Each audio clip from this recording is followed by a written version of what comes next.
guys, assalamualaikum warahmatullahi wabarakatuh. Welcome back to my YouTube channel. Jadi balik lagi sama aku Dinda Fahmi Rahmania dari Prodi PGSD Universitas Bengkulu, kelas 1C dengan NPM A1G022049. Jadi ini adalah video ketiga aku untuk memenuhi tugas mata kuliah pengelolaan pendidikan dengan dosen pengampu Bapak Dr. Muhammad Kristiawan MPD. Jadi pantengin terus videonya sampai habis ya. Dan juga jangan lupa tonton video-video sebelumnya. Dan jangan lupa like, comment, share, dan subscribe juga. Nah, pada video kali ini aku akan membahas mengenai bab 3, yaitu fungsi-fungsi manajemen. Nah, kalian tahu nggak sih fungsi-fungsi manajemen itu apa aja? Nah, dalam fungsi-fungsi manajemen ini terdapat 4 fungsi. Yang pertama yaitu fungsi perencanaan, yang kedua fungsi pengorganisasian, yang ketiga fungsi penggerakan, dan yang keempat fungsi pengawasan. Nah, kita pada video kali ini akan membahas 4 fungsi tersebut nih guys, dan jangan lupa dicatat ya materi-materinya. Nah, tanpa berlama-lama kita langsung aja masuk ke materi yang pertama, yaitu fungsi perencanaan.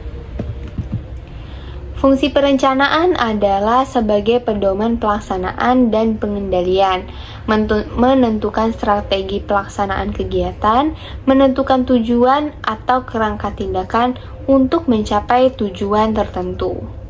Dalam fungsi perencanaan ini yang perlu diperhatikan adalah menetapkan tentang apa yang harus dikerjakan, kapan, dan bagaimana melakukannya, membatasi sasaran dan menetapkan pelaksanaan kerja untuk mencapai efektivitas maksimum melalui proses penentuan target, mengembangkan alternatif rencana, mempersiapkan dan mengkomunikasikan rencana-rencana serta keputusan.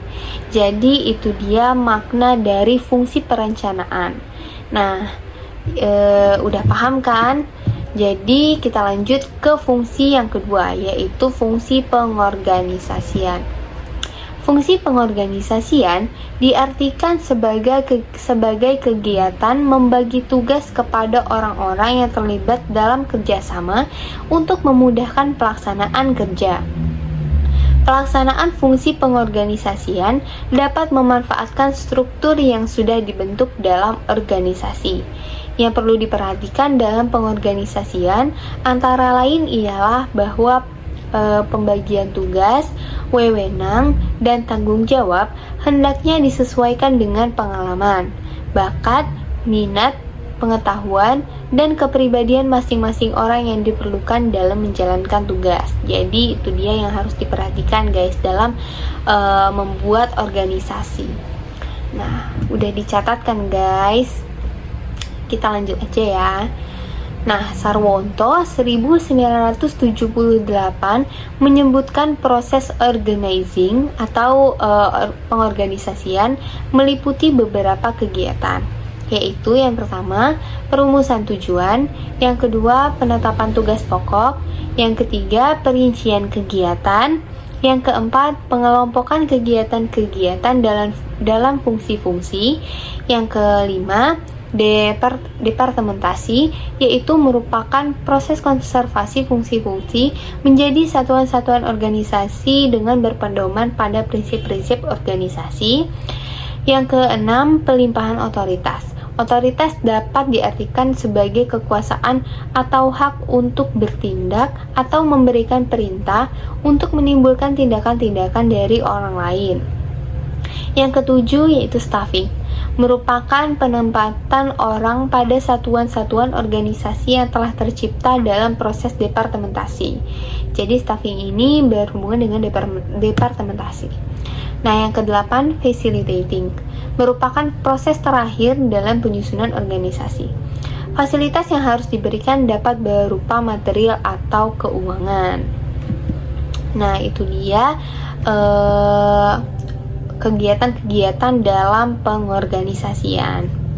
Nah, kita lanjut ke yang ketiga. Fungsi yang ketiga yaitu fungsi penggerakan.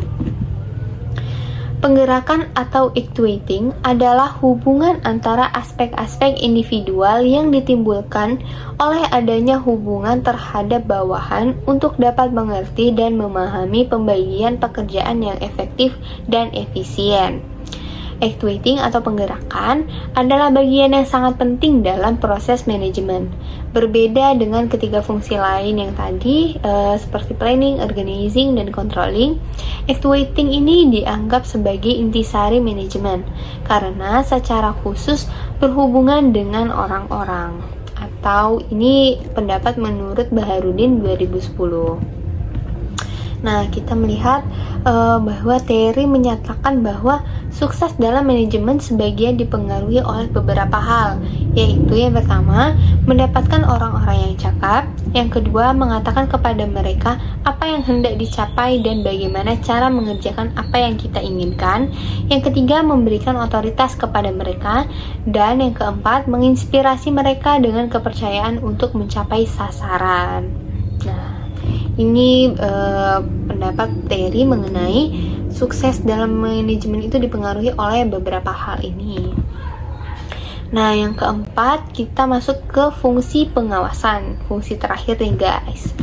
Nah, pengawasan adalah proses penentuan apa yang ingin dicapai, berkaitan dengan standar apa yang sedang dihasilkan, penilaian pelaksanaan atau performansi, serta bila mana perlu diambil tindakan korektif. Ini yang memungkinkan pelaksanaan dapat berjalan sesuai rencana, yakni sesuai dengan standar yang diharapkan. Tujuan pengawasan menurut konsep sistem adalah membantu mempertahankan hasil atau output yang sesuai dengan syarat-syarat sistem.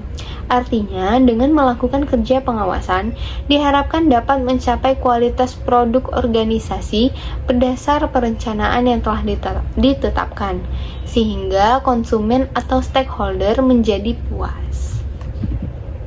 Nah, agar kegiatan pengawasan berjalan efektif, dapat dilakukan melalui tiga kegiatan, yaitu yang pertama, tahapan penetapan alat ukur atau standar, yang kedua, tahapan mengadakan penilaian atau evaluate, dan yang ketiga, mengadakan tindakan perbaikan. Nah, jadi itu 3 tahapan jika kegiatan pengawasan itu ingin berjalan secara efektif. Nah, itu dia guys materi-materi dari fungsi-fungsi manajemen. 4 fungsi ini kita harus pahami ya guys. Jangan lupa dicatat juga. Jadi itu aja materi pada bab 3 ini. Semoga bermanfaat bagi kita semua. Mohon maaf apabila aku banyak salah kata. Aku akhiri. Wassalamualaikum warahmatullahi wabarakatuh. Sampai jumpa di video selanjutnya. Dadah.